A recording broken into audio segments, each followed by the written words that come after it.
Mise en ligne sur Netflix, la 6e et dernière saison de la série The Crown revient longuement sur la mort de Lady Diana.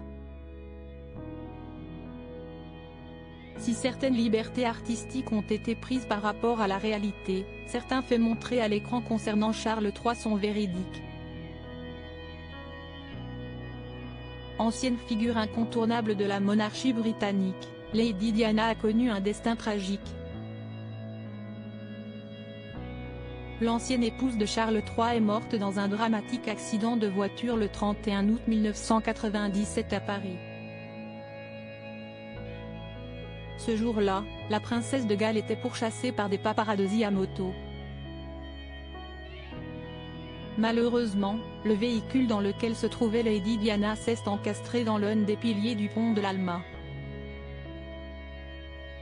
La mère des princes William et Harry n'est toutefois pas morte sur le coup. Transportée en urgence à l'hôpital, la princesse de Galles a finalement succombé à ses blessures quelques heures plus tard. L'annonce de sa disparition avait profondément choqué le peuple britannique à l'époque. Cette page noire de l'histoire de la couronne britannique a été mise en scène dans la dernière saison de la série The Crown. Cependant, la production a pris quelques libertés artistiques avec la réalité sur la mort de Lady Diana. Spécialiste des têtes couronnées, Bertrand Dekers a démêlé le vrai du faux dans les colonnes du Parisien. Le chroniqueur régulier de Cyril Hanouna sur C8 est notamment revenu sur l'arrivée de Charles III à Paris après l'accident. Dans The Crown, l'acteur Dominic West, qui incarne l'ex-mari de Lady Diana, éclate notamment en sanglots. Une scène peu probable selon Bertrand Dekers.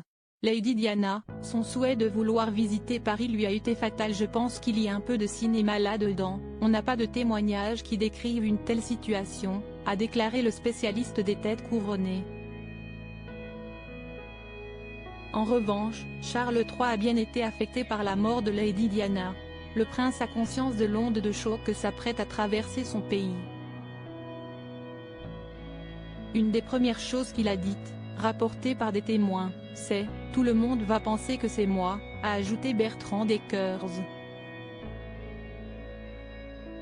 Le journaliste a par ailleurs révélé que Lady Diana a dit qu'elle voulait visiter Paris. Ce n'est donc pas Dodi Al-Fayed qui lui a proposé ce voyage, contrairement à l'histoire racontée dans The Crown.